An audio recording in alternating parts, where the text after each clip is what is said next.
All right, good morning, everybody. Welcome to this Saturday morning webinar, and hope you're all doing wonderful and well. As I was reading the Wall Street Journal today, it talked about the tumultuous market we're in, or the turbulent market. So I think this is an appropriate webinar, 4 keys to surviving this turbulent market, and this is for educational purposes today. And I'm trying to provide some structure in those 4 points, and then once we set this structure, get into some strategies. In this market, as much as you hope, right, for a lot of you, you can say, well, Dan, I'm still trying to trade things like I did a year ago, when every time the market would go down, I just laughed at the market because I knew it would come back, right? This isn't 2017. So we have to get our mind right. Do we know what weather condition we are in right now? Do we know the characteristics of the current correction weather condition we are in? Just to let you know, we are in a correction weather condition that started, in my opinion, about January 26th, when we had the highs in the market, right? And we'll talk about this. But do you know, are you trying to trade the same way you did in 2017, right? It isn't that anymore. I'm so sorry. It isn't, right? So do we know what weather condition we are in right now? We have to start here, right? Get your mind right. Do we know the characteristics of the current correction weather condition we are in? We are in a correction weather condition. Number 3, do we know what strategies might work better in this weather condition? Number 4, do we know what position Greeks would work best with these different strategies? It's basically saying, how do we navigate? How do we set up an iron condor in this market, or a butterfly, or whatever?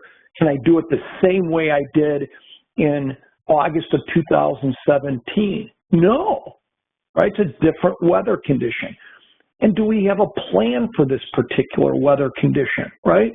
So if we're in Chicago and it's 8 inches of snow and it's icy, and someone comes over from California and they're bald in their convertible with no heat and bald tires and a hole in the roof, and they say, hey, what's going on, man? Let's go driving. And it doesn't work. And he's like, hey, man, I've been driving my whole life. What's going on? Well, he failed to have his mind right. He failed. If he knew what the conditions were, right, he'd have a better chance of surviving, right? So do we have a plan? So get your mind right. So as we look at what the heck's going on, let's talk about it, right? As Luke would say, let's get your mind right. Let's look at the last year. So this is a 1 year, basically a 1 year price chart in SPX. And if you look at basically from March to September 2017, this is when people were counting their money. This is when people were telling their neighbors, I am an options trader. I make my money, even though I don't know what I'm doing, right? I call this 7 months of summer. What does that mean? We had a 150-point range in the SPX over 7 months, gently went up. So, you know, bullish or neutral or range-bound strategies, it was difficult to lose money. Dan, why was it difficult to lose money? Because the stinking market didn't really move much, right? Now, do I wish we were in this period when VIX was 9 to 12, things were nice, you could have a turkey sandwich in your left hand, you could have a football in your right hand, and you could trade. Nothing was going on, right? Agree? How many people wish we were back in February to September 2017 with a 150-point range in the market? Was anybody doing better back then? I'd be shocked if you said yes, right? You're kidding me. You guys were doing okay with the market not moving? You're kidding me. I'm joking. I'm being sarcastic. Of course you were, right? Right? Then we broke out of the 2,500 range, and I'll call the last quarter of the year. I'll call the last quarter of the year, which would be this,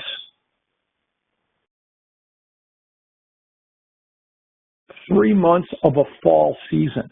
We broke out of that 2,500 range, and we basically went up 175 points in 3 months. This was 150 points in about 7 months, basically. So here, even though the VIX volatilities in this period were 9 to 12, in this period were 9 to 12, but during this last 3 months of the year, the option volatilities parked at that 9 to 10 level. That made it even more difficult. You had a very low volatility, and the market was moving up faster. And that caused some problems for people, even short Vega people. Now, obviously, if you had a strategy like a put credit spread or cash secured put or something with no risk on the upside, well, you were fine, right? But I'm talking about some strategies that can have some risk on the upside. Obviously, if you were doing something with no risk on the upside, well, you did fine, right? Somebody just mentioned, I made a ton of money using iron butterflies. Yeah. And they said they won't work in this market. Which brings up, I'm glad Kurt brought up that question. You know, can iron butterflies work in this market? They can. Can you drive a butterfly or manage a butterfly exactly like you did in this period? No. Is it going to be easier in this period to drive a butterfly or an iron condor? No, it won't be easier, but you're going to have to weatherproof it. You're going to have to trade it a little bit differently. It doesn't mean it won't work, right? It may not work as well as this, but again, it's making tweaks. But the answer is yes. If you try to trade a butterfly the exact same way you did during March to September 2017 as you are today, it probably won't work, right? Or it'll be more challenging. Then you get into this period. I'm going to call this fall-winter, a combination of fall and winter. This is basically January of 2018. In January 2018, you basically had a 200-point range in 1 month. So you went from bliss to less bliss to no bliss, right? And this, to me, was the biggest indicator, and we preached it a lot during January before the market went down, that Mary Poppins, right? Remember Mary Poppins? When did she leave the house? When did she leave the house where she was at with the kids? When the wind changed. And this was the biggest thing in the last 3 years where I saw it. The wind was changing. Dan, what do you mean? If you look at January of 2018, it was basically up every day. We went up literally 200 points in a month. And we, again, remember, we were in a VIX 9 to 11 environment. And so every other day was 18 points. You say, Dan, we're moving 40 points today, but we're not VIX 9 to 11, right? So moving 18 points every other day when VIX is 9 to 11 is huge, as Donald Trump would say. It's huge. So to me, when I see that kind of speed, and this was definitely very similar precursor, if you look at the month or 6 weeks before the 2008 Lehman Brothers debacle, speed started picking up on the upside. And so you can't really see the volatility on the upside in January because VIX was 9 to 12. But if you were watching standard deviations, they were off the map, right? Or standard deviations is just take, a measurement of when you're looking at the day-to-day closes. A little more accurate if you look at average true range, which considers the high and the low. But, day-to-day close is enough to tell me there's a problem in River City. And so this, to me, not that, I didn't know any more than you guys that we were going to go down. I knew but from seeing this speed in January, it made me absolutely get ready for, we were going to have a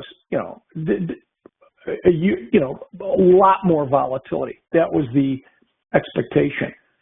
Did I, like you guys, think we're due for some kind of correction? Everybody would say yes, but I didn't know, right?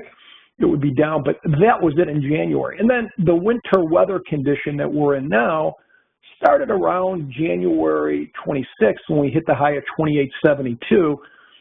And this is what we have to deal with right now. And that's what we're going to focus on today is this is it, right?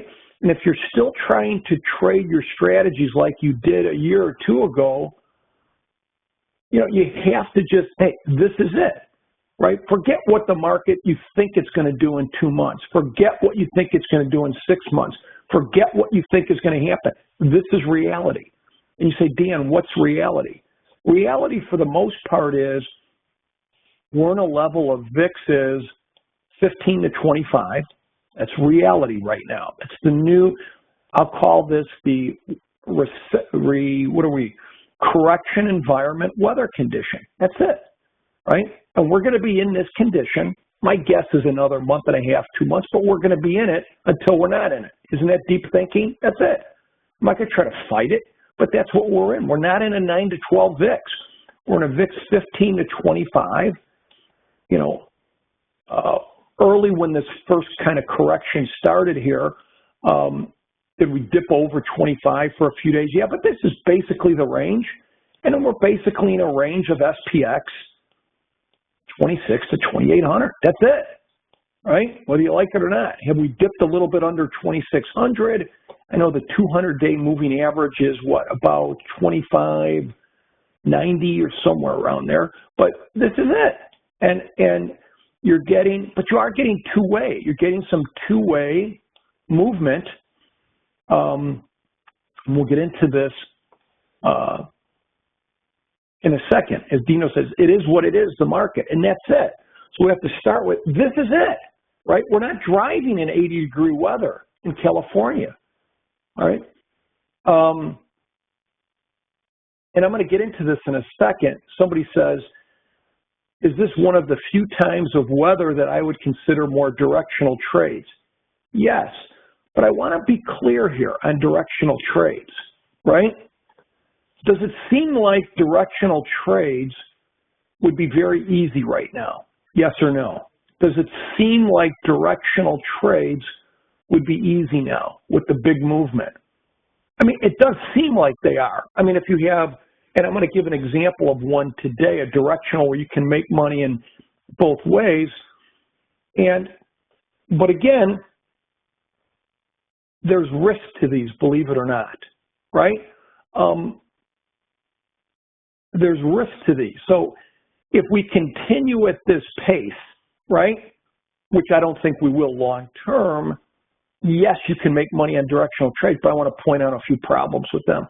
Long straddles, you think long straddles where you're buying at the money call and put, do you think those strategies have done well over the last 9 days?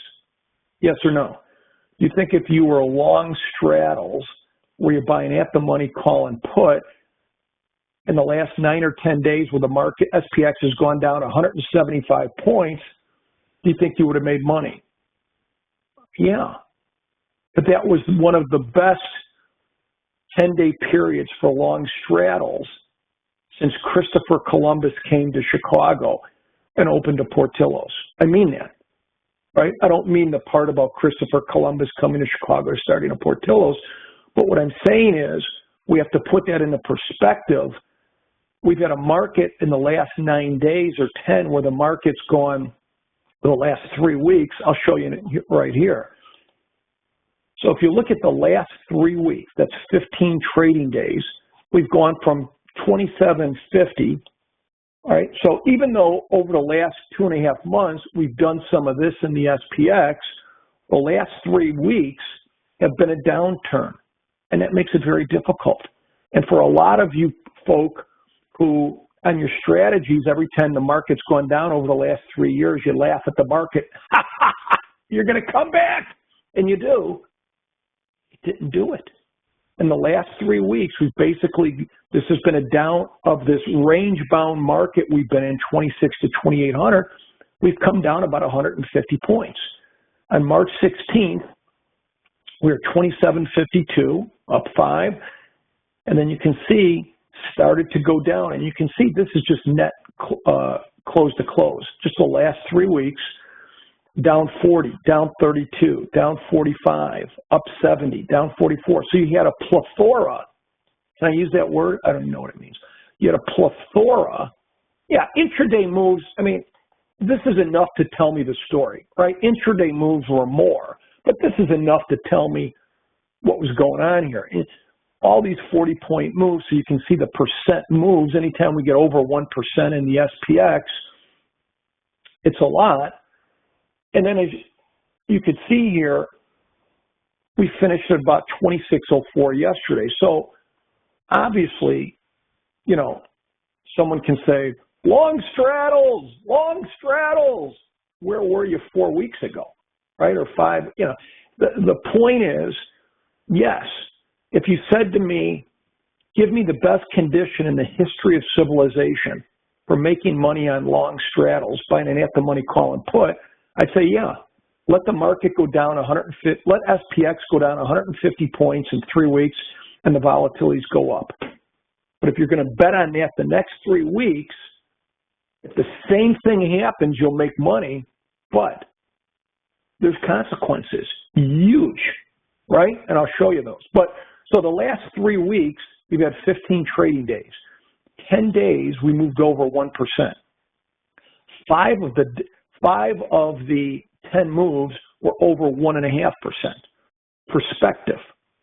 Over the last 500,000 years in the market, right? Since you and I were born, how many 3-week periods like this have we had?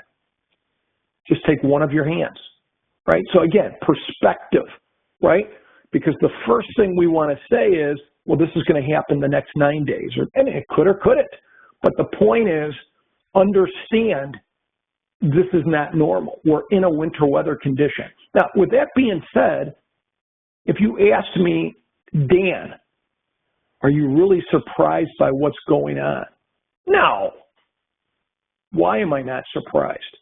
Go look at recessions. Excuse me. Go look at corrections in the market. We haven't had that many lately because we've been in a bull market for so many years. But go back and look at recessions. Go back, or what do you call it? Corrections. Go back and look at 2008. It's not unusual, as Tom Jones would say, to be in these volatile periods when we're having a correction of 10% or more for 3-4 months. It's normal, right? And that's it. I know the news. You got to understand. When I was in the pits, right? When I was in the pits, Reuters and Dow Jones and all these financial newspapers would call us, right, during the day. Hey, the market's down. Why is it down? The market's up. Why is it up? You know, we used to laugh because if I asked any of you in December, are we in need of a correction? You'd say, of course we are, right? We need to go down 10%. There's not one of you, if I called you up on the phone in December and said, are we due for a correction of 10% and would it be normal? My guess is 99% of you today, if I asked you, if I called you in December or beginning of January before we started correcting, would a 10% move be normal since we've been in this bull market for a long time? My guess is most of you would say, Dan, it'd be normal. But now that it's happened, right? Oh boy, why is it happening? Oh, it's the tariff. Oh, it's Trump. Oh, it's this. Oh, it's that. Baloney foot. If I would have called you in December and said, we've been up so much, are we due for a correction? If I called you at your Miami condo and said, hey, you haven't had a hurricane in 8 years, are you due? If I called you in Nebraska and said you haven't had rain in 8 months, are you due? Yes, right? You know, all this about tariffs and all, you know, could they be a trigger? Yeah, but, you know, come on. We're in a correction environment. We're due for one. That's what it is. Is the world going to end? No. Is income trading over? No. Right? Is your self-esteem lower because you're not making money like you used to? Well, get over it. Learn the stinking craft. Right? And most corrections are not orderly. Right? What would we want for a correction? A correction of going down 10 points in the SPX every day and going very slow so you can make your, it doesn't happen like that. The downside is always, you know, when you get a correction, it happens quickly. So then you have this, as the correction unwinds, you have this huge range. We have a 200-point range over this last month, but we're moving from one end of the range to the other like a supersonic airplane used to go from London to Chicago. So it's called get along with it, right? And if you don't like driving in that, or you're not willing to work with it, well then go away for a couple months till we wind down a little bit, or you know. But this is the weather condition we're in. Characteristics of the current market. We have bigger standard deviation moves, right? So as we're trying to evolve around, okay, number one, right? Number one, we're talked about get your mind right, what's going on in the market. Then we're going to get into, number two, picking the right strategies. Number three, what kind of plan should I choose? And then we'll get into risk management, different things. And I'll start to pick up the pace. But so characteristics of the current market, large standard deviation moves, a lot more than normal. What does that mean? We're getting 2, 3 out of 5 days, moving 1.5 standard deviation moves. So I have to keep that into account when I'm thinking what strategies and what should be my plan. Number two, VIX levels. As I said, you know, we're in a range of about 15 to 25, mostly over the last 2.5 months in this correction market environment. Again, at the beginning of when the correction started, early February, we dipped over here for a few, you know, less than a week, I think. But this has been basically the range. Average true range is just, standard deviations is a metric of taking the day-to-day closes. Average true range is just saying you're including as you're seeing how volatile a stock has been each day, you're including the high and the low. But, you know, again, this tells me the story. This is a little more accurate, but I get the idea, right? And at SPX levels, we've been between 2,600 and 2,800. So in terms of, we've got, these are VIX levels, these are SPX levels. So really what I'm getting at is this. You move over from San Diego to Chicago in February. You bring your convertible with the hole in the roof, no heat and ball tires. And what do? I say, listen, for your own protection, let's stick that in the garage. I'm going to let you borrow my SUV with wonderful heat, big, fat, juicy tires, right? And then I talk to you about surviving this winter weather in Chicago. You're going to drive a little slower, right? We're going to, you know, and it's a different, and that's all. It doesn't mean you're going to thrive. It doesn't mean with my SUV, I'm just going to go 200 miles an hour through the snow. No, but it means, it'll help. I should survive, right? As Gloria Gaynor used to say, I should survive. So we're not saying there's not going to be some bumps, but we're saying, how do we navigate through this? Now, picking the right strategies. So giving you a kind of a, did I include every strategy here? No, but I just show you how I kind of break down the strategies in a portfolio, in a complete options portfolio, whether you're trading 10 grand or 100 grand or $1 million. I break it down into three strategies. Long portfolio would be kind of your retirement stuff, but it's monthly income. And these would be strategies that are neutral to bullish. That's it.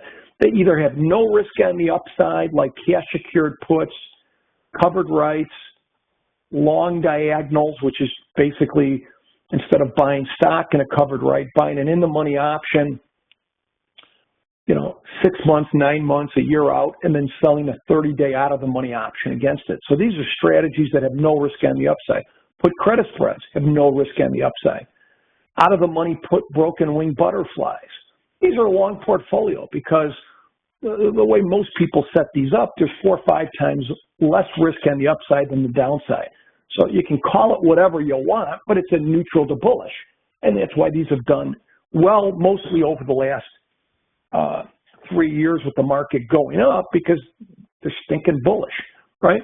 Now, there's other ways to do butterflies, but that's just one way for the long portfolio. And then you have the income portfolio. These are strategies that have some risk in both directions. They usually will offer higher yields than ones in the long portfolio. But these would be your iron condors, your calendars, your double calendars, double diagonals, and butterflies.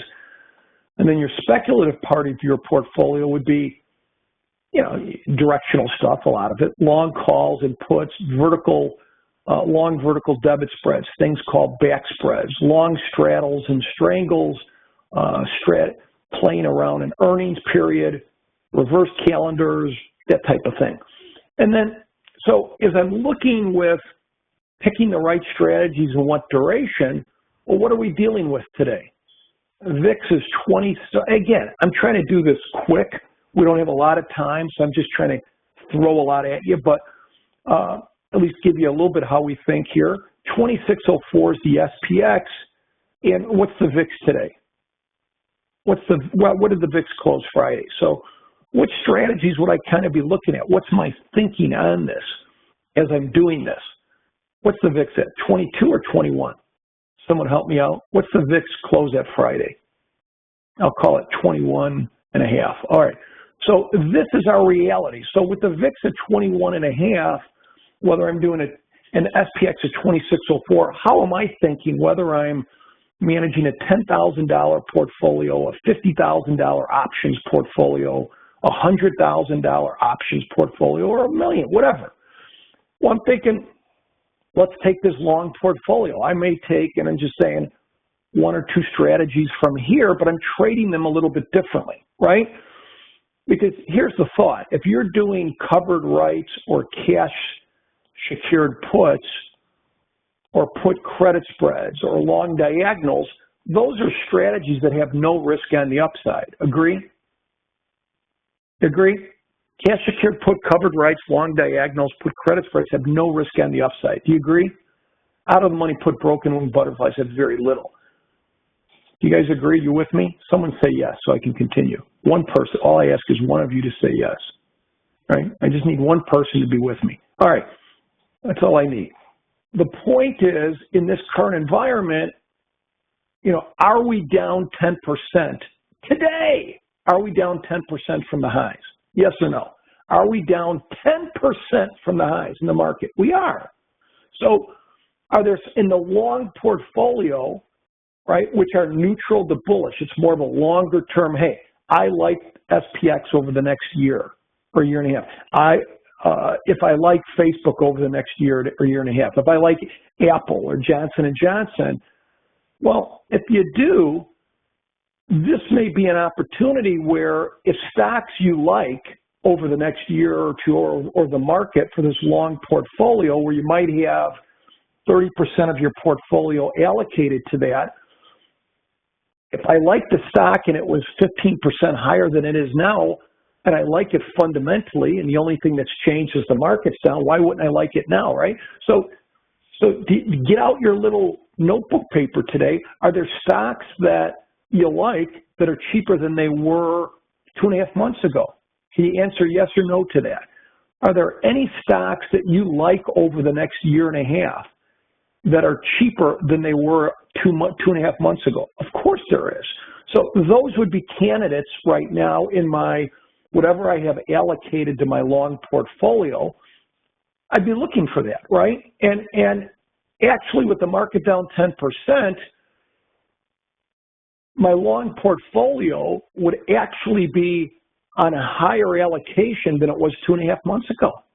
2.5 months ago, my long portfolio, I was decreasing the allocation as we went higher and higher in the market. Now with the market down 10%, I'm increasing my long portfolio strategies. Why? Because we've corrected. Could we go down further? Of course we could. But the time to decrease my long portfolio was when the market was going up a lot higher.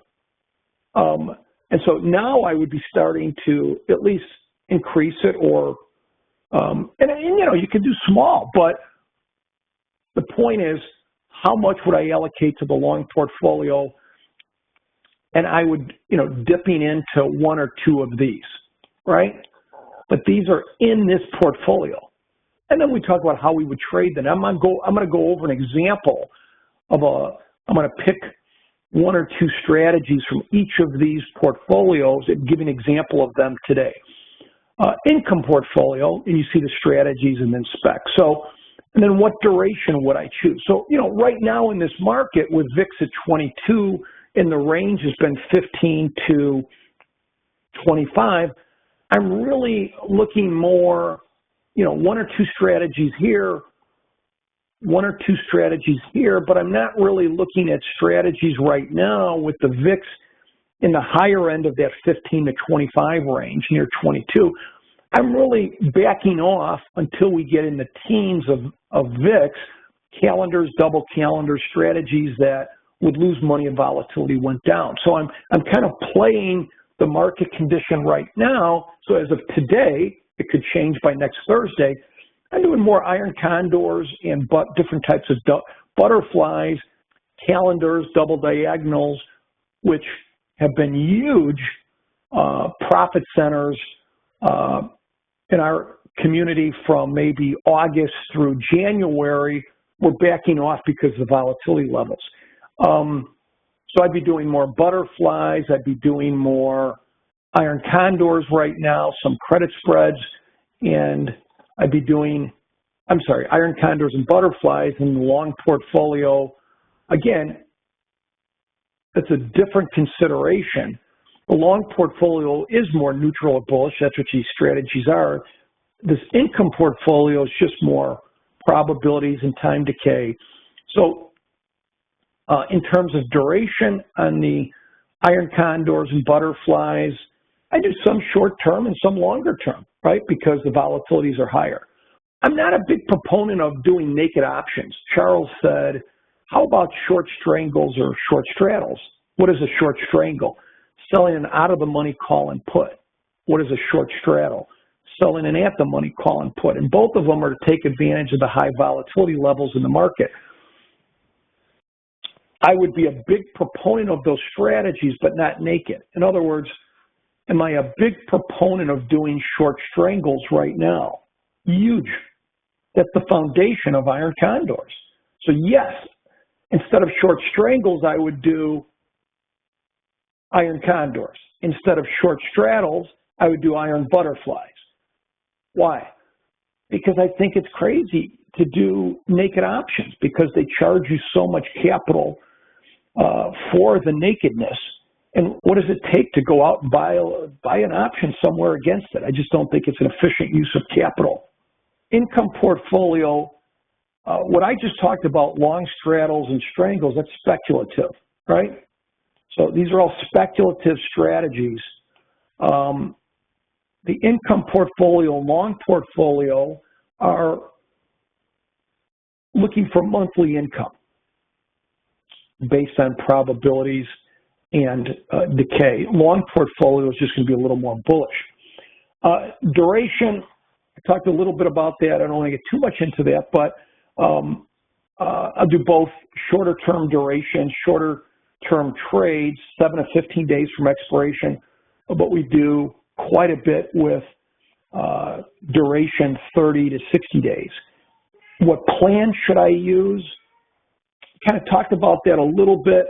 I think I'm just going, again, I'm just trying to give you a structure how to look at this market. I want to get into strategies because we're We're getting already 45 minutes into this, so I want to just, and then every trade you do, I have a 4-step risk management plan for every trade, and I'll talk about that with these examples. I'm trying to go fast and get into some examples, but, how do I set up the trade based on what's going on in the market? Right now, VIX is 15 to 25, SPX is 2600 to 28. How do I want to set up a butterfly or an iron condor in this environment? What's my profit target and max loss?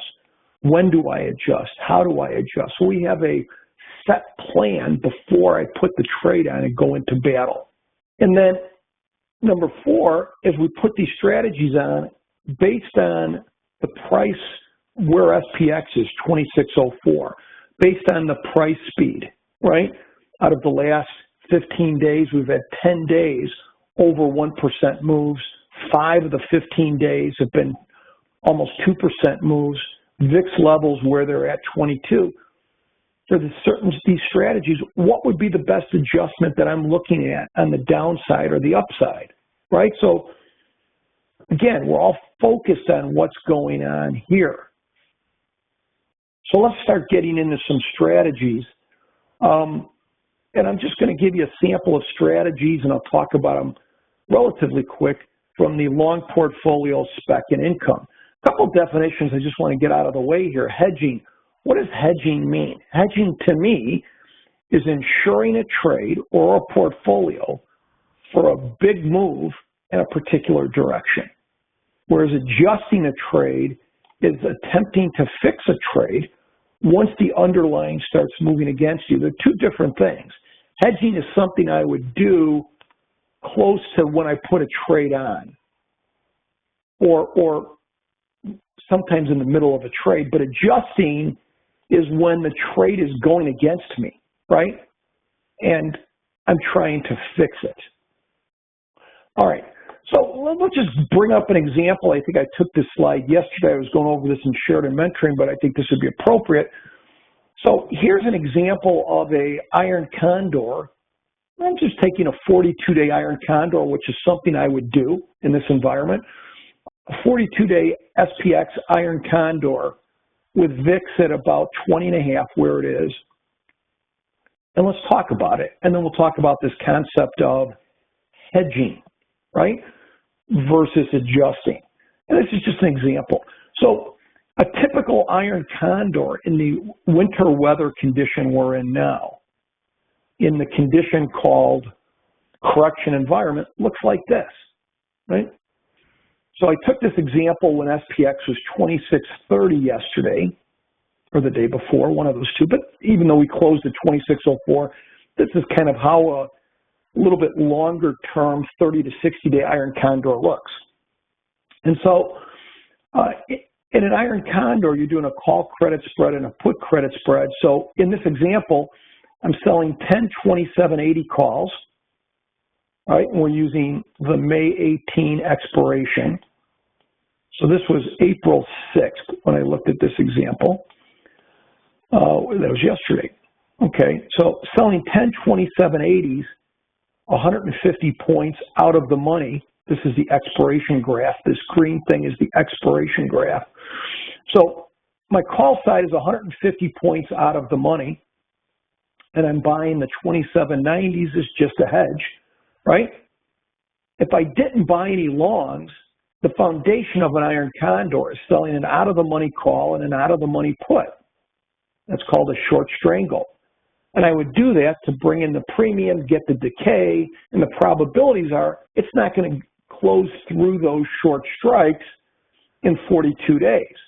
But why don't I do it? Because they charge you an arm and a leg to do naked options. I just don't, from a yield point of view, it's efficiently useless. On the put side, I'm selling the 2400 puts, 230 points out of the money. I'm getting on the upside on about a 42-day iron condor, 150 points on the upside, 230 points out of the money on the downside, maybe a credit of 215. So my risk or margin would be $785 for every one contract. But since I'm doing 10, I put the wrong margin there, excuse me, the margin would be $78.50. Hey, Dan, I got a question. I was doing a lot of iron condors in 2017 and in August. If I would have gone and done an SPX 42-day iron condor like you did here, and the way I chose the short strikes in this example was I looked at a 13 delta for the calls and puts. So Dan, if I would go back 3-4 months and structured an iron condor like you're doing today, a 13 delta iron condor, where your short call is 150 points out of the money and your short put is 230 points out of the money, and you're getting a $2.15 credit. Dan, 3 months ago, this 42-day iron condor, when the VIX was 9 or 11, hey, Dan, I might have only got 70 points on the upside out of the money. And you know what, Dan? On the downside, I might have only got 100 points out of the money. And you know what, Dan? Instead of getting a $2.15 credit, I might have only got $1 or $1.50. So what's the difference between trading an iron condor now versus the pre-correction environment we're in now? Mr. Market is coming up to you and saying, hey, Fred or Mary, I know you're nervous about putting on an iron condor. How about if I give you a bigger credit and 2.5 times more room than you're used to? And Mary and Fred will say, well, Mr. Market, thank you. That does make me consider putting on an iron condor, but it's a little scary with this movement. I'm still not comfortable, just like if I'm driving an SUV in the winter in Chicago, even there's 10 inches of snow, I'm still not totally comfortable, but I know it helps. Well, that's what it is, right? So now I have this iron condor on. I have iron condors overall in the last 2.5 months, in my experience and the community's experience, worked pretty well. Yeah, the deltas on the short options in this example are 13. Iron condors have worked well. Now, out of the last 2.5 months, the last 3 weeks, have they been bumpier? Yeah. Why have iron condors been bumpier the last 3 weeks? Here's the answer. Volatility's gone up and we've gone down 150 points. So we've just gone straight down, right? In other words, most of the last 2.5 months we've had a range, but the last 3 weeks we've had this going down. So it's been more difficult, right? But that's an iron condor. So I usually will say, so if this is my margin, 78.50, I can allocate maybe up to 10% of this for hedging. Right? I can use up to, and I'll get to questions in a minute, but I can use 10% of that for hedging. So what could I do? Here's my hedge. If I take I'm actually taking 6% of that number, and I'm going to go in the same expiration as this, May 18th, and buy one May 18, 2210 put for $5.30, has a delta of 4.5. $530 would be 6%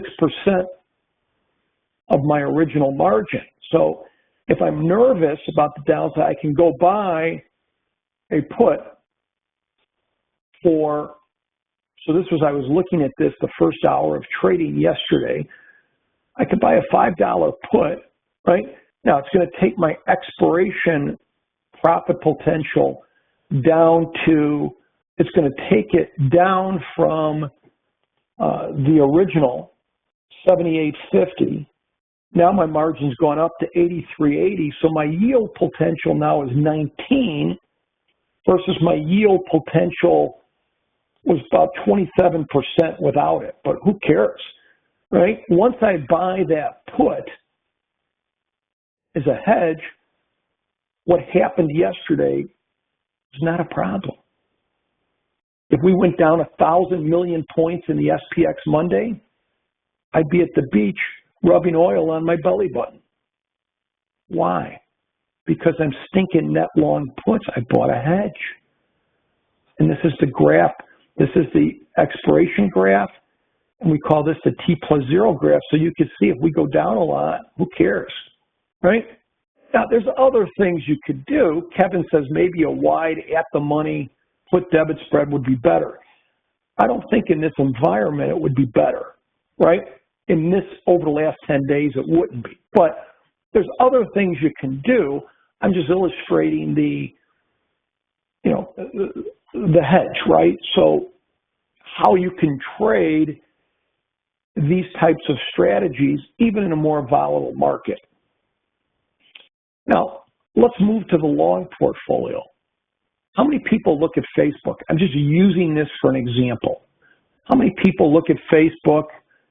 Is there anybody in here who likes Facebook over the next year or two, that you think Facebook will recover from some of this negative publicity with Mr. Zuckerberg?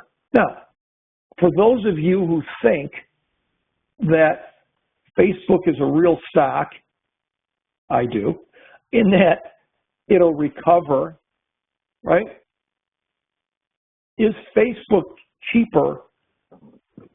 Excuse me, if you look at the beginning of the correction around this period, I'm just looking when the market corrected, Facebook is basically down $30. Agree? Do you agree? So Facebook is basically down about 15%. Is that fair to say? So, again, am I bringing up Facebook because this is the number one stock that I want to choose for a long diagonal? No, I'm just bringing up an example. Whatever, I'd probably do it on SPX, right? But some of you like, the stock that most of you do covered, right? So I'm talking about individual stocks, whatever stock you would do for the long term. So if you like it for the next year or two, instead of a covered right, why would I never do a covered right? Why, if I were president of the United States, I would make it illegal to do covered rights? Why do you think? I would put you in jail for doing a covered right. I'm being very dramatic, but I'm just trying to make a point. Why would I make it illegal to do a covered right? Because you're spending so much money to buy the stinking stock. I think it's heartbreaking, right? So instead of buying what is a much cheaper way to do a covered right, instead of buying the stock, buy an in-the-money option against it. So I'm just giving you a rough example of how I might construct a long diagonal in the current market conditions in a stock I like over the next year. So this would be out of my allocation for a long portfolio, a long diagonal. I'm just giving you an example. So in this example, I'm putting my long out 104 days and putting my short out about 41 days. I'm buying one July 20 with Facebook. Here's where it closed Friday at 157. I'm buying one July 20, 130 call.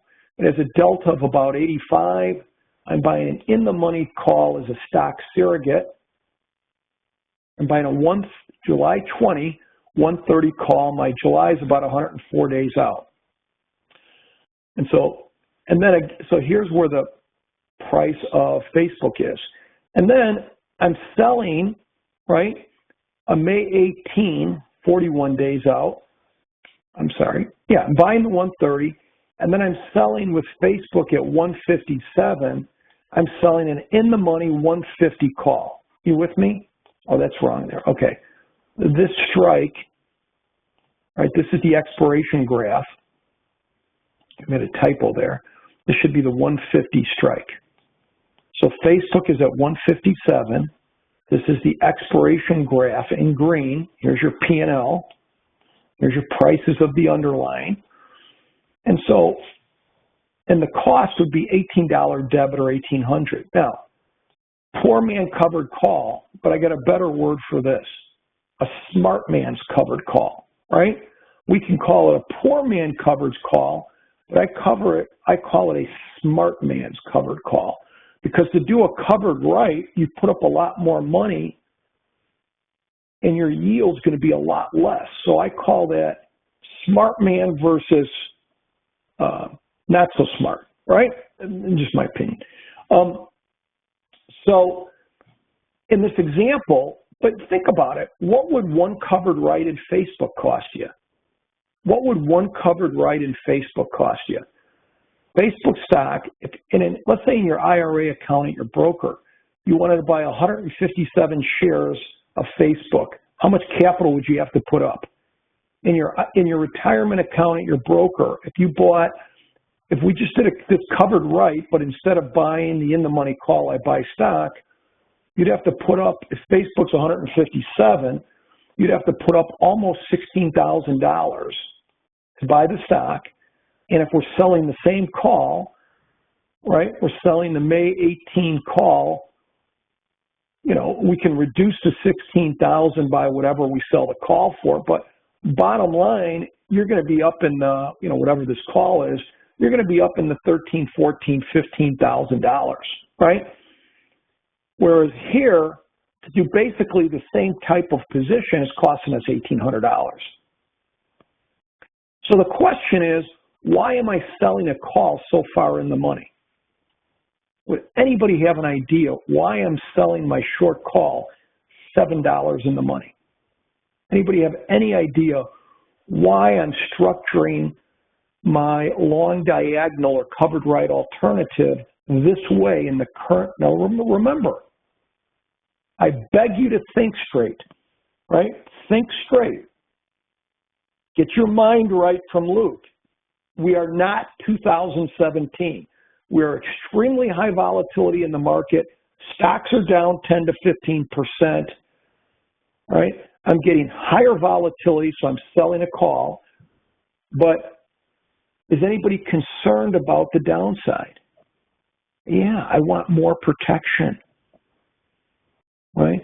So if you look at this graph, it looks beautiful, right? My break even in the 41 days when my short expires, my break even is about $144, right? My break even is $144. So that's 8% lower than the current price. Let me say that in Spanish and Swahili. Facebook's already dropped 15%.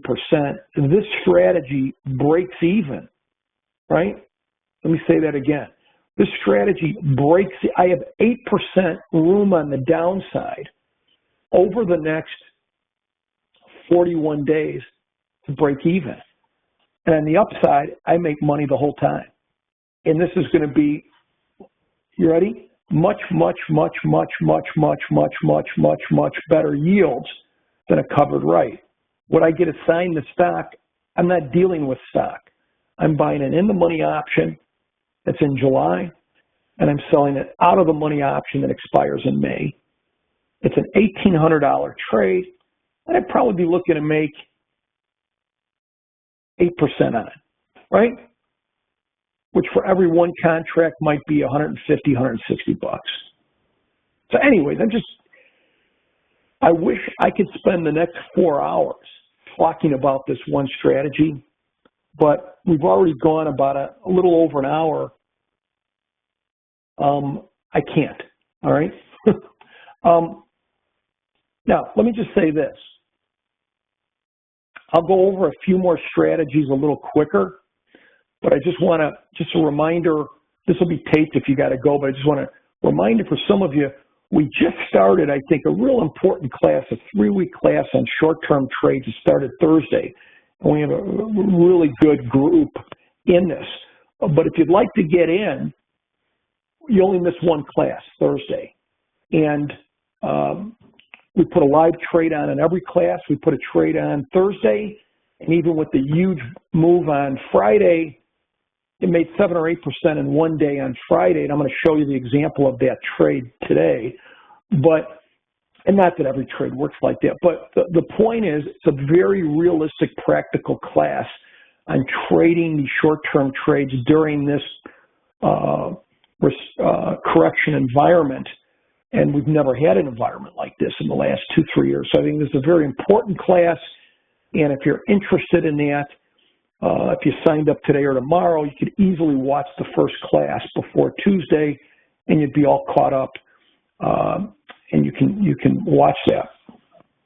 All right, let's get back to. So here's what I'm going to do. I'm going to go through it a little more quick pace. If you have any questions on that, literally I'm going to go through 1, 2. Those kind of three strategies, some more strategies for the current market, and I'll be done in about 20 minutes. gone a little longer than I thought I would, just to give you an idea to talk about these things, right? Give you some thoughts, right? And if you have any questions, send them to me, or I'll try to get some, but I want to get through with the material, okay? So let's move to the speculative part of the portfolio. And this is kind of in the same family. If we have the mafioso family, you got the Gambino family, you've got the Gotti family. Yeah, but they're different families, but they're in the same mafia, right? And so here we have a back spread.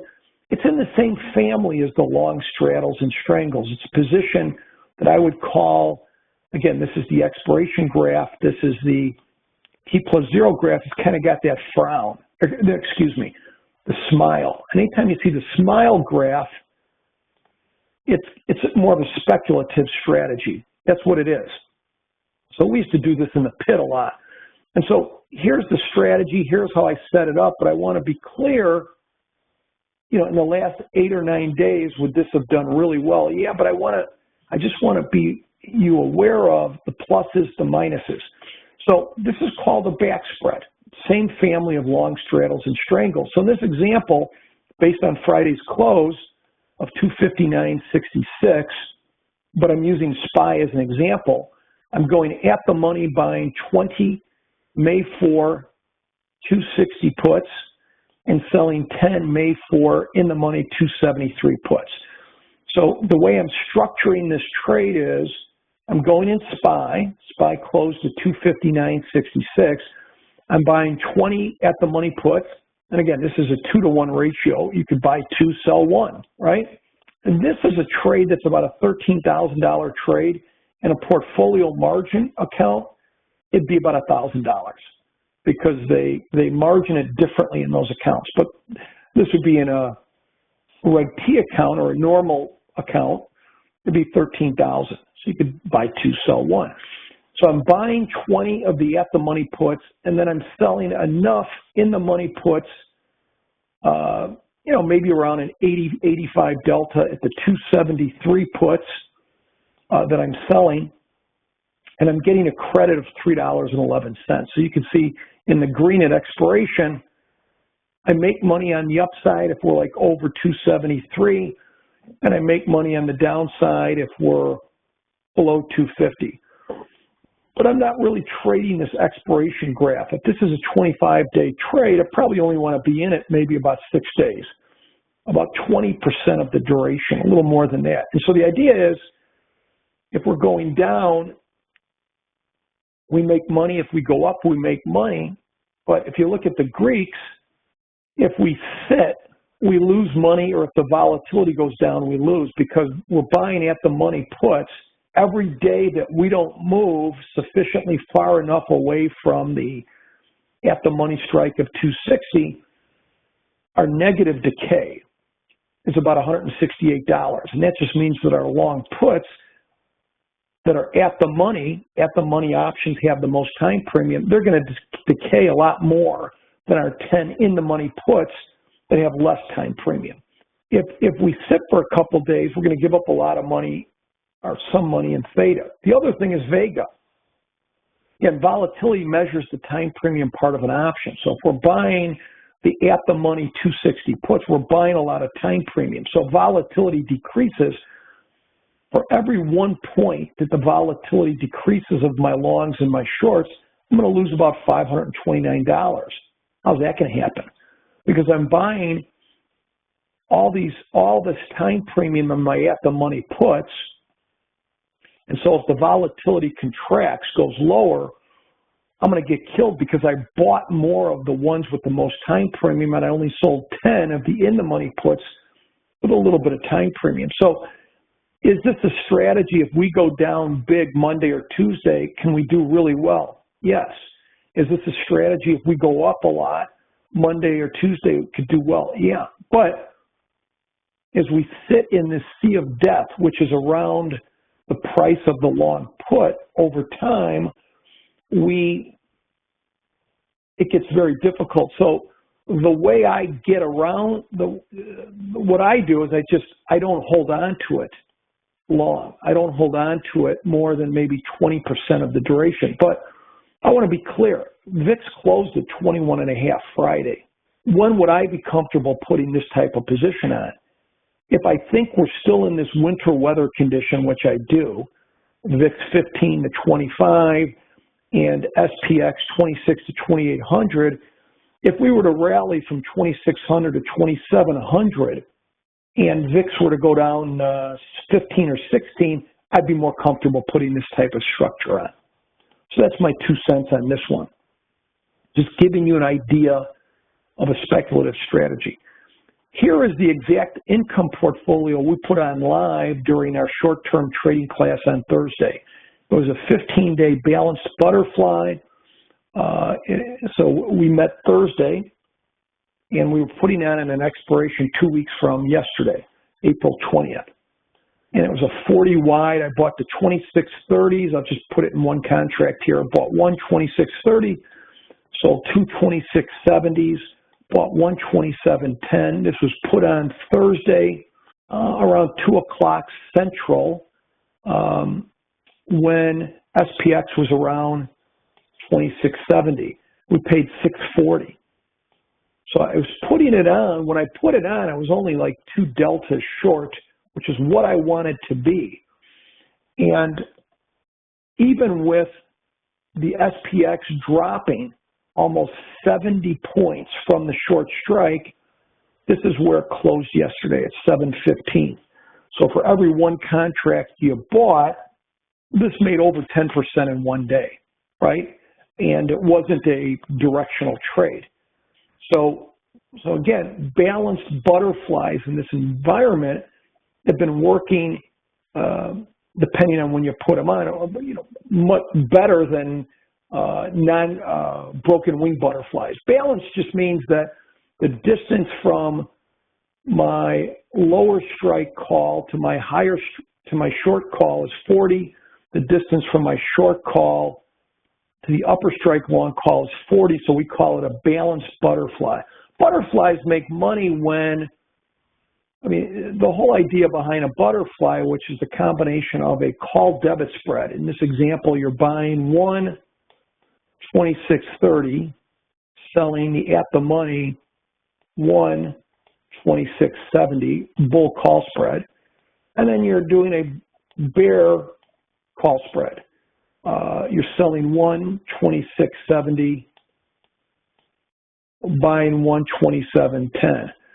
So you're selling essentially 2 options at the money to get that most time premium. So you make your most money at expiration if you're near the short strike, because your at the monies will decay a lot more than your in the money or out of the money call. So this is an example of a butterfly.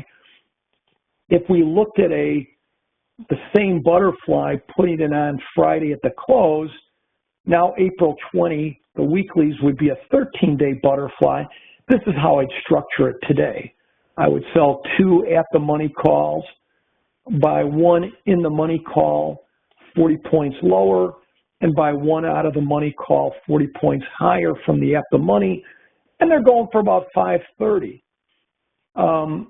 This butterfly, if we were to look at it 3 months ago when VIX was 9 to 11 instead of 21, this 40 wide butterfly might cost you $12. So you say, how is it different trading this type of butterfly, this 13 to 15 day butterfly now versus 2-3 months ago? It's 65% cheaper, right, than it was then. The question says, what if yesterday's move would have been up by the same amount? Well, if it would have been up by the same amount, it'd be a little more challenging, but not that we just would have adjusted the trade probably around this level. But again, if we went up a lot yesterday, what did VIX do yesterday? VIX went up yesterday. If we went up a lot yesterday, VIX would have been crushed, right? So you would have got volatility benefits. We might have had to adjust, but it should have been fine on the upside yesterday. Why? Volatility would have been crushed. So again, can you do shorter term trades in this environment. Yeah, but again, let's be honest with you. Over the last 15 days, we've gone down 150 points in the SPX, and volatility's gone up. So any way you look at it, when you have that kind of movement over a 15-day period, is it going to be more challenging on non-directional trades? Is it going to be more, in other words, if we move 150 points over the next 3 weeks or 200 points in the next 3 weeks in one direction, is that going to be challenging for income trades? Yes or no? If income trades that have risk, yeah, I mean, it's just a fact, it is. But what I'm saying is this, again, this has been an unusual period the last 3 weeks, and, you just navigate through it. You're going to have some bumpy periods, right? It's just part of trading. All right, let me move on here. Here's my last example, and then I'll let you go. Another example, what does an iron condor look like in this environment? Here's a 30-day iron condor where I sold the short call and put 13 days. And this would be 13 delta, and this is based on Friday's close. So I'm able, if this is the close Friday, I'm able to go out about almost 140 points for my short call on the upside. I'm able to go down almost 180 points on the downside. So I'm able to go, if this is the current price, I'm able to go further on the downside than the upside. This would be called what I would call a more traditional iron condor, where the delta of the call and put is the same. Whether it be 10-10 or 13-13 or 15-15, it gives you a little bit more room on the downside. I'm starting just a little bit short deltas, but I'm getting a bigger credit than I would have 3 months ago and a lot more room. So these can, it's like an SUV with the snow. Can they absorb 30-point moves better than iron condors of 3 months ago? Yes, but you still got to be careful. Agree? Right? Still driving an SUV in 20 inches of snow isn't totally comfortable. So anyways, I think I'll let you guys go. We've gone almost an hour and a half. Again, as you're digesting this material, if you have any questions on it, feel free, email me, dan@SheridanMentoring.com. I want to encourage you, just a great opportunity if you want to learn the craft firsthand. Sign up for Tuesday's class. There's still almost 3 weeks left. We're doing live trades every class. We really go out of our way to show you how to do this, work through this, a tumultuous period, and we meet Tuesday at 1 Central, and it'll be recorded if you can't watch it. But thanks for coming today, folks. Have a great weekend. We'll see you later.